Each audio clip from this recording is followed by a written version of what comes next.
राम राम। मैं गौरव कुमार आपका आप एक यूट्यूब चैनल में स्वागत करता हूं। जैसा कि आप लोग तो जान ही गए होंगे कि किस शेयर के बारे में चर्चा करें। आईसीआईसीआई बैंक के बारे में आज हम चर्चा करेंगे।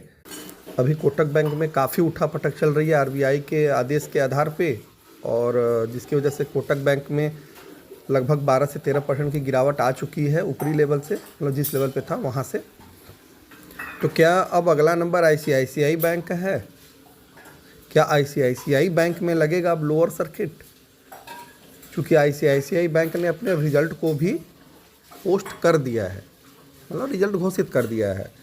तो हम यही जानने का प्रयास करेंगे कि क्या आईसीआईसीआई बैंक में भी ऐसी चीज़ें हो सकती हैं या नहीं हो सकती हैं। आईसीआईसीआई बैंक का रिजल्ट कैसा है और आईसीआईसीआई बैंक कैसा बैंक है, और भारत में इसकी जो स्थान है, किस स्थान पर आईसीआईसीआई बैंक आता है। तो आप लोग इससे तो परिचित ही होंगे कि आईसीआईसीआई बैंक भारत का दूसरा सबसे बड़ा प्राइवेट बैंक है, जिसका मार्केट कैप लगभग 7,80,000 करोड़ के करीब है, और पी 17.6, जो कि एक माना जा सकता है कि अच्छा पी है। आरओसी लगभग 8.25% का है और आरओई 20%। ऑपरेटिंग प्रॉफिट मार्जिन 36.4, जो कि अच्छा माना जाएगा। जो रिज़ल्ट इसने पोस्ट किए हैं क्वार्टर ऑन क्वार्टर बिहेव पे 40,000 करोड़ था दिसंबर 2023 में, 40,865 करोड़, और मार्च में इसने किया लगभग 42,607 करोड़, जो कि लगभग 4 से 5% के बीच में बढ़ोतरी दर्ज की गई इसके रेवेन्यू में। अब आते हैं इसके प्रॉफिट पे। तो इसने लगभग नेट प्रॉफिट 11,515 करोड़ से, ये मैं भी क्वार्टर ऑन क्वार्टर बता रहा हूँ, दिसंबर से मार्च का, 11,515 करोड़ से प्रॉफिट बढ़ करके हो गया है 12,200 करोड़, जो कि लगभग 6 से 6.5% के बीच की बढ़ोतरी दर्ज की गई है इसके नेट प्रॉफिट। तो इसे बहुत अच्छा भी नहीं मानेंगे और बहुत ख़राब भी नहीं मानेंगे। एक एवरेज रिजल्ट घोषित किया, और साथ में आईसीआईसीआई बैंक ने 10 रुपये का डिविडेंड भी घोषित किया है। हाँ, चैनल को लाइक वाइक करते रहिएगा, सब्सक्राइब कर दीजिएगा, शेयर कर दीजिएगा, और बहुत सारे वीडियो कोटक बैंक पे भी, रिलायंस पे एंड अनदर बहुत सारे स्टॉक पे डिटेल वीडियो सामान्य भाषा में बना करके मेरे वीडियो सेक्शन में डाले गए हैं। और क्वेश्चन आंसर सेशन भी प्रतिदिन 9:30 से 10 बजे करीब किया जाता है आम दिनों में। और टेलीग्राम चैनल का लिंक भी मेरे चैनल के बायो में दिया गया है, जिससे आप लोग ज्वाइन कर सकते हैं टेलीग्राम चैनल। अब हम आगे बढ़ते हैं। अब हम ईयर ऑन ईयर बेसिस पे आईसीआईसीआई बैंक को देखेंगे, देन उसके बाद चार्ट का विश्लेषण करेंगे। तो रेवेन्यू 2023 में था 1,21,000 करोड़, और मार्च 2024 में 1,59,516 करोड़, जो कि लगभग ईयर और ईयर बेसिस पे लगभग 30 से 32% की बढ़ोतरी दर्ज की गई। और profit year on year basis पे 35,461 करोड़ से बढ़ करके 46,081 करोड़। तो मोटी मोटा ये मानिए कि लगभग 30% की प्रॉफिट भी इसने गेन किया ईयर ऑन ईयर बेसिस पे। और मार्च 2013 से यदि गणना करेंगे तो 44,885 करोड़ से रेवेन्यू बढ़ करके हो गया 1,60,000 करोड़, लगभग 4 गुना। नेट प्रॉफिट भी 10,000 करोड़ से बढ़ करके हो गया है 46,000 करोड़, लगभग 5 गुने के करीब। तो मतलब इसने भी लंबे समय में अपने निवेशकों को अच्छा रिटर्न बना करके दिया है। पीएफआईआई किस में होल्डिंग दिसंबर क्वार्टर से में थी 43.65%, और मार्च क्वार्टर में थी 44.77%। डीआईआईस थे इसमें 46%, जो घट करके हो गए हैं 45.10%। अब हम आते हैं कॉन में कंपनी ने क्या कहा, अब हम उसके बारे में बात करेंगे। फंडामेंटल से यही आपको पता चला कि फंडामेंटल करीब करीब ठीक हैं, बहुत तोड़ फोड़ नतीजे नहीं आए हैं, समान नतीजे आए हैं। 10% का डिविडेंड, 10 रुपये का डिविडेंड मिला है, काफ़ी माना जाएगा। 10 रुपये का डिविडेंड यदि 1,100 रुपये के शेयर पे बैंकिंग सेक्टर दे रहा है तो पर्याप्त ही समझिए इसे। तो कौन में तो सबसे बड़ी मोटी मोटी चीज़ें समझ में आ रही, जो इनका NIM है, नेट इंटरेस्ट मार्जिन।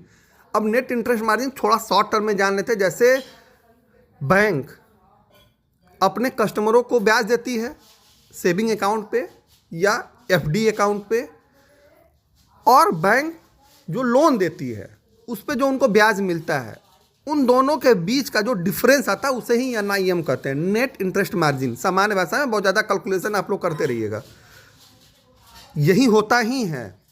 मतलब बैंक जो अपने ग्राहकों को इंटरेस्ट प्रदान करती है और जो ग्राहकों से बैंक को प्राप्त होता है, उसके बीच का जो डिफरेंस होता है उसे ही NIM कहते हैं। तो ये अभी स्टैटिक रहने का उम्मीद है। ICICI बैंक के कॉन में ये बातें निकल करके सामने है, जब तक RBI रेट नहीं कट करता है, मतलब जो repo rate, reverse repo rate की कटौती है। रिवर्स रेपो रेट और रेपो रेट के बारे में डिटेल वीडियो मैंने बना करके वीडियो सेक्शन में डाला गया है, उसे भी देख लीजिएगा। और अभी कोटक बैंक पे कार्रवाई हुई है, IT में कुछ हेर फेर करके लेकर के, या उनकी सुविधाएं अच्छी नहीं थी कोटक बैंक की, तो उनके क्रेडिट कार्ड इत्यादि के जारी करने पर रोक लगा दिया गया था। वैसी ही संभावनाएं ICICI बैंक के साथ उत्पन्न न हो, तो इनका RBI के साथ समन्वय स्थापित है, मतलब चर्चा चल रही है, कोई कमियां हैं उसे सुधारा जा रहा है, और ग्राहकों की जो सुरक्षा है उन्होंने बताया है कि वो सर्वोपरि है, उस पर वह बाकायदे ध्यान दे रहे हैं और डेवलपमेंट कर रहे हैं, जिससे कि ग्राहकों को किसी भी प्रकार की दिक्कतें न हो और उन्हें सुरक्षा के दृष्टिकोण से कोई खतरा न हो। तो ICICI बैंक RBI से संपर्क साध करके कोई जो दिक्कतें उन्हें सॉर्ट आउट कर रही है, जिससे उसे किसी भी प्रकार की कठिनाइयों का सामना न करना पड़े और उसके ग्राहकों को भी। तो मोटी मोटा यह निष्कर्ष निकला कि ICICI बैंक में फ़िलहाल ऐसी कोई संभावनाएं नहीं हैं, मतलब आने वाले 2-4 महीने, 6 महीने, 10 महीने, साल भर तक, कि जो कि आपको लंबा इम्पैक्ट डाले, जिससे इसके शेयरों पे कोई दबाव न पहुँचे। अब हम आते हैं इसके चार्ट पे। तो ICICI बैंक का चार्ट अप ट्रेंड में है, किसी भी प्रकार का इसमें फ़िलहाल कोई दिक्कत नहीं है, लेकिन 1120 रुपये का लेवल एक अहम लेवल है इसमें। इसके ऊपर निकलने के बाद फ्रेश तेज़ी बनेगी, तो जाहिर सी बात है कल तेज़ी की संभावनाएं थोड़ी हैं, मार्केट ओपन होने के तत्पश्चात, मतलब सोमवार को। एग्रेसिव बाइंग अभी नहीं करनी है ICICI बैंक में, रिजल्ट के बाद हो सकता है शेयर में कुछ गिरावट आ जाए, तो धैर्य रखना है। हाँ, लॉन्ग टर्म के लिए ICICI बैंक बिल्कुल बाई है।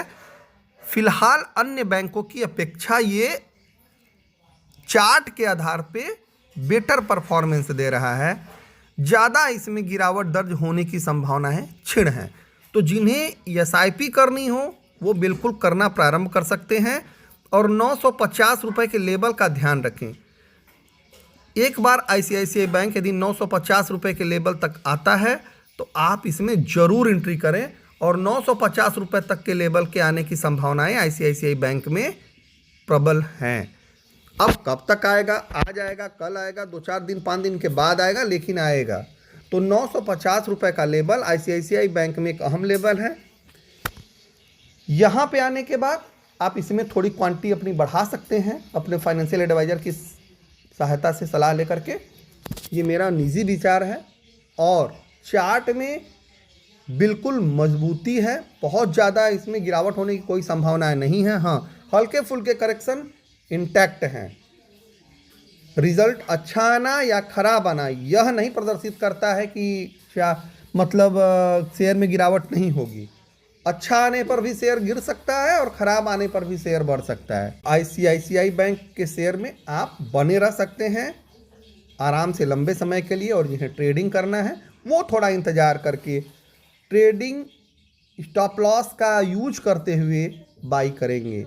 अभी बाई नहीं करना है ट्रेडिंग के लिहाज से, SIP करना है, बहुत एग्रेसिव बाइंग नहीं करना है। ये मेरी निजी व्यक्तिगत राय है। आप जो भी फैसला लें अपने फाइनेंशियल एडवाइज़र से सलाह लेकर के ही लें। और हाँ, चैनल को लाइक, सब्सक्राइब, शेयर करना ना भूलें, ज़्यादा से ज़्यादा लोगों तक शेयर करें, और जो भी वीडियो डाले गए हैं उन्हें आप लोग ज़रूर देखें। धन्यवाद, राम राम।